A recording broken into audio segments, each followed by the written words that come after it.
शादी सहमति से हुई थी, दोनों परिवार की सहमति से हुई थी, दोनों के बच्चन की सहमति से शादी हुई थी। वहाँ की जो सरकार है वो स्टार्टिंग से पहले दिन से ही गलत बोल रही है, झूठ बोल रही है वो। अच्छा। हाँ, अब ये वहाँ की सरकार को पहले से बताना चाहिए ना ये कहाँ के हैं कहाँ के नहीं है। और बच्ची रात में क्या बोलते हैं गाजियाबाद में आई है, वो होटल वाले से उसने मोबाइल लिया और फिर फोन लगाया भाई के लिए। अच्छा, बेटी ने फोन लगाया? बेटी ने फोन लगाया है। मतलब बेटी खुद गाजीपुर के उस ढाबे में पहुंची है? वो ढाबे पे पहुंची है बेटी मेरी। मतलब ये भी हो सकता है कि वो जिसके चंगुल से उससे छूट के यहाँ पर आई हो? हाँ, वही चीज है ना कि उसके चंगुल से बिटिया निकल के नहीं, और इसके बाद में ढाबे वाले के पास पहुंची, वहाँ उससे रोई, ढाबे वाले से रोने के बाद में उसने मोबाइल दिया ढाबे वाले ने। अच्छा। हाँ, ढाबे वाले ने मोबाइल दिया तो फिर उसने गोविंद जी को फोन लगाया। अच्छा। हाँ, तो गोविंद जी ने फिर रात को फोन लगाया तो वहाँ पुलिस पहुंची थाने की, वहाँ ढाबे पे, ढाबे से वहाँ की पुलिस लेके आई है। कितने बजे की बात है? मतलब 2 बजे के करीब की बात है। मेरी बिट्टी से अभी मेरी बात नहीं हुई, सोनम से अकेले गोविंद जी से बात हुई है। गोविंद ने बोला कि वहाँ छोरी रो रही थी, सोनम मिल गई है पापा, और अब कोई बात नहीं है टेंशन की, और मैं वहाँ जा रहा हूँ। तो वो वहाँ से फ्लैट से निकल गया है। क्यों आया? वो गलत दावा कर रहे हैं। अच्छा। वो लोग बिल्कुल 100% गलत दावा कर रहे हैं। वो लोग निराधार झूठ बोल रही है, क्योंकि वहाँ की पुलिस फंस रही है उस मामले में, इसलिए वो लोग ये दावा उल्टा दावा कर रहे हैं। मेरी अपील यही है अमित शाह जी से कि वहाँ CBI की जांच होना चाहिए, पुलिस वाले की भी जांच होना चाहिए, पूरे थाने की जांच होगी, पूरा थाना अंदर जाएगा वहाँ पे। मैं चार रोज से यही बात बोल रहा हूँ। जो मिल गई है तो, लेकिन क्या ये तो वो भी दुख है और ये भी दुख है। अभी तो राजा के कातिल का भी पता पड़े।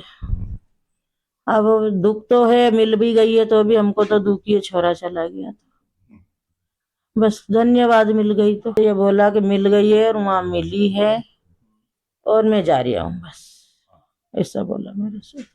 अब क्या गलत है क्या सही है वो तो अभी जो जांच होगी वो बताएगी, अब मैं क्या बताऊं। बेटी मिल गई है खुशी। बस बेटी मिल गई है, यह है खुशी काय की है जब ये उल्टे इल्जाम लगा रहे हैं तो। और अब जो है वो तो जितना दुख घूमने का नहीं था उतना दुख ये उल्टा सीधा का होएगा हमको। तो अब जो भी है वो सामना हमको ही करना है, इसमें भी और उसमें। अब जो जांच होगी जब पता पड़ेगा क्या है क्या नहीं है। सोनम के परिवार को आपने यहाँ पर देखा, उनके पिता कह रहे हैं कि बेटी बेकसूर है और उसने यहाँ पर संपर्क साधा था और उसके बाद फिर पुलिस वहां पर गई है। तो अब ये मामला धीरे धीरे यहाँ पर खुल रहा है, लेकिन जो मेघालय पुलिस है वो इसमें अलग एंगल अब यहाँ पर देख रही है और सोनम की भूमिका ही वहां की पुलिस को संदिग्ध लग रही है। बड़ा अपडेट इसमें यह है, बड़ी खबर जो हमें आपको इससे जुड़ी हुई आपको बताते हैं। राजा मर्डर केस में मेघालय के IGP का अब ये बड़ा बयान आया है। उनका ये कहना है कि सोनम ने कल रात दबाव में यहां पर सरेंडर किया है और ये अब बड़ी जानकारियां हैं। सोनम समेत अब तक 4 यहां पर गिरफ्तार हुए हैं और इस केस में अभी भी एक आरोपी फरार है। IGP इस मामले में मेघालय के ये अपडेट दे रहे हैं और मेघालय लाकर सोनम को कोर्ट में पेश करेंगे।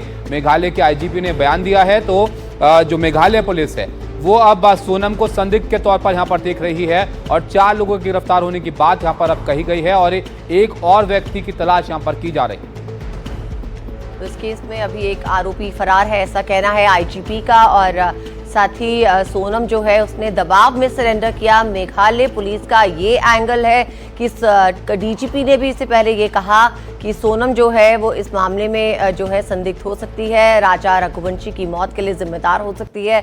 उन्होंने कहा कि उसने ही उनकी हत्या की सुपारी दी हो सकती है। और अब IGP का भी यही कहना है कि इसमें अभी इस मामले में एक आरोपी फिलहाल फरार है और सोनम ने दबाव में सरेंडर किया है। तो मेघालय पुलिस लगातार यही बताने की कोशिश कर रही है कि सोनम ही राजा रघुवंशी की मौत की जिम्मेदार हो सकती है। दोनों हनीमून बनाने के लिए गए थे और इसी के चलते सोनम जो है गायब हो गई और राजा रघुवंशी की जो डेड बॉडी है वो बरामद की गई। और अब IGP भी यही कह रहे हैं कि इस केस में एक आरोपी अभी फरार है, कुछ लोगों की गिरफ्तारी हुई है और सोनम जो है उसने दबाव में सरेंडर किया है। तो देखिए बड़े बड़े अपडेट अब इस मामले में आ रहे हैं। जो जानकारियां अब तक सामने आई हैं, गाजीपुर से हिरासत में यहां पर सोनम को लिया गया। जो मेघालय पुलिस है उसका यह कहना है कि ये ही इस मामले में संदिग्ध हो सकती है और इसकी यहां पर जांच की जाएगी। 4 लोग गिरफ्तार हुए हैं। उधर यूपी पुलिस का इस पर क्या कहना है? सोनम रघुवंशी से पूछताछ नहीं करेगी यूपी पुलिस, ये अपडेट आ रहा है। मामले में यूपी के DGP ने ये जानकारी दी है कि सोनम के मामले को यूपी पुलिस नहीं देख रही है, इसलिए उसकी पूछताछ यूपी पुलिस नहीं करेगी। DGP यूपी ने यहाँ पर कहा कि इस मामले में जो पुलिस इस मामले को देख रही है उसको वो सौंपेंगे। मामले में यूपी के डीजीपी ने जानकारी यहाँ पर दी है। तो ये बड़े अपडेट हैं जो इस मामले में यहाँ पर सामने आ रहे हैं। सोनम को इंदौर पुलिस को सौंप देंगे, डीजीपी यूपी ने इस मामले में ये अपडेट यहाँ पर दिया है।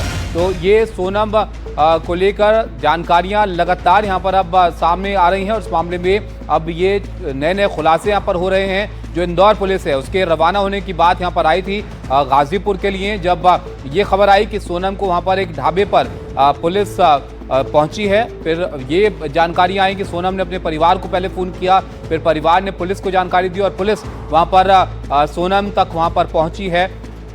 तो ये जो मामला है अब ये खुलता हुआ यहाँ पर नजर आ रहा है। हालांकि जो मेघालय पुलिस है वो एक अलग तरह से इस मामले को देख रही है और आईजीपी की प्रतिक्रिया हमने आपको दिखाई अब से थोड़ी देर पहले, जिनका यहाँ पर ये कहना है कि 4 लोग गिरफ्तार हुए हैं और सोनम ने दबाव में आकर यहाँ पर सरेंडर किया है और इस मामले में सोनम का हाथ यहाँ पर हो सकता है और अब सोनम पर शक जो है वो मेघालय पुलिस को लग रहा है।